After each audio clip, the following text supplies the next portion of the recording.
The fire took more than wood, more than memories, more than a home.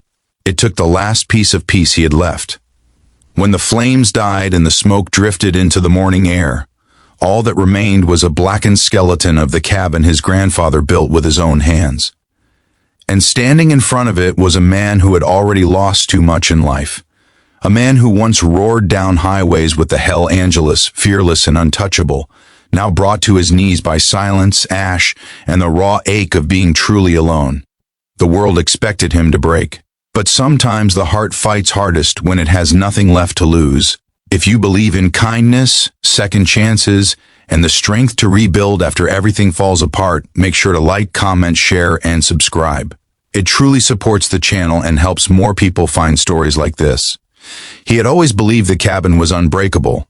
Built by his grandfather after returning from a hard life of struggle, it stood among the tall pines like a guardian of the past, its wooden walls smelling of cedar, its porch creaking with warmth, its windows catching the first morning light like they were alive.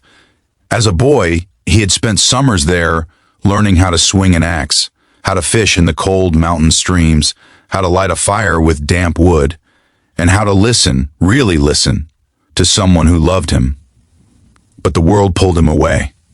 First with anger, then with rebellion, and eventually with the roar of motorcycle engines and the brotherhood of leather, asphalt, and a gang that became his rough-edged family. The cabin remained his last tether to innocence, until one night someone tried to steal from it, someone desperate enough to break in, knock over a lantern, and leave the place burning long before help ever came. He returned the next morning after getting the call, riding through mountain roads he once knew by heart. But when he saw the cabin, his chest tightened like a hand had grabbed him from the inside. The walls were charred, the roof gone, the floor collapsed. Only the stone chimney stood tall, like a final gesture of defiance. He walked through the ruins slowly, carefully, touching the remains of his grandfather's rocking chair, now nothing more than black dust. The memories hit him harder than any fight he had been in. He sank to his knees right there in the dirt, guilt washing through him. He hadn't visited in nearly 2 years. He had promised he would, and now he couldn't.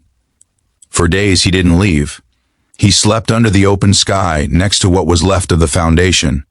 He replayed every word his grandfather had ever spoken to him, every lesson, every warning.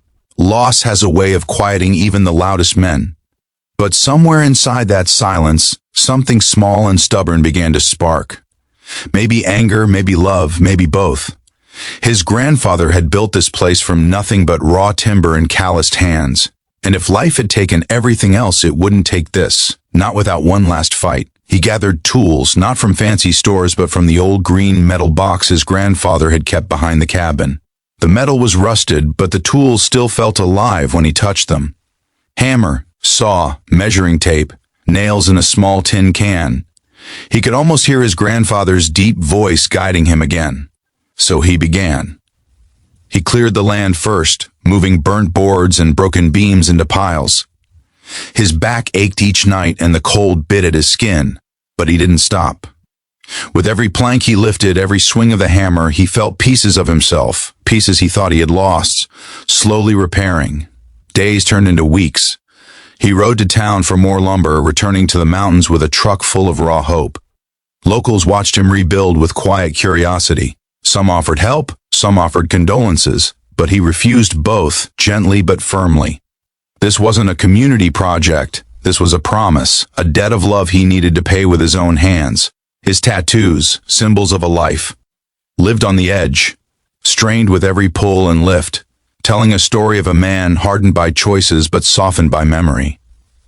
He rebuilt the frame slowly, methodically, just the way his grandfather had taught him. He counted measurements twice. He cut wood with precision. He hammered nails into fresh beams while wind rushed through the tall pines. The forest became his companion, whispering around him as he worked from sunrise into moonlight. And while his muscles screamed in pain, something deeper inside him, something unseen, began to heal. In rebuilding the cabin, he was also rebuilding the fractured parts of himself that he had ignored for years. As the walls rose, so did his spirit, He remembered the stories his grandfather used to tell about life, about perseverance, about finding strength in storms. The biker who once looked invincible among his brothers now found true strength here, among the ruins of a place built long before he even existed. The more he worked, the more he felt like he wasn't alone. The more he built, the more he felt connected, not to the man he had been, but to the man he could become. One evening, after weeks of labor, he finally placed the last plank of the porch, his grandfather's favorite part of the cabin. When he stepped back to look at the structure, rough but strong, unfinished yet alive, he felt something heavy lift from his chest. The cabin wasn't perfect, neither was he, but both were standing again, against all odds. He sat on the new porch as the sun dipped behind the mountains, painting the sky with soft oranges and pinks. For the first time in a long time, he smiled, not because everything was fixed, but because he had found his way back to a place he thought he had lost forever. He whispered a quiet promise into the wind, hoping his grandfather could hear it somehow, that he would protect this place, that he would honor the man who had raised him, that he would choose a different path moving forward, one built on strength, not violence, on memory, not regret. The cabin stood rebuilt, but the story of rebuilding himself had only just begun. And in that moment, sitting on the wooden steps with dirt on his boots and sweat drying on his skin, he realized something simple yet powerful. Sometimes life burns down everything you know, not to destroy you, but to give you the chance to rebuild stronger.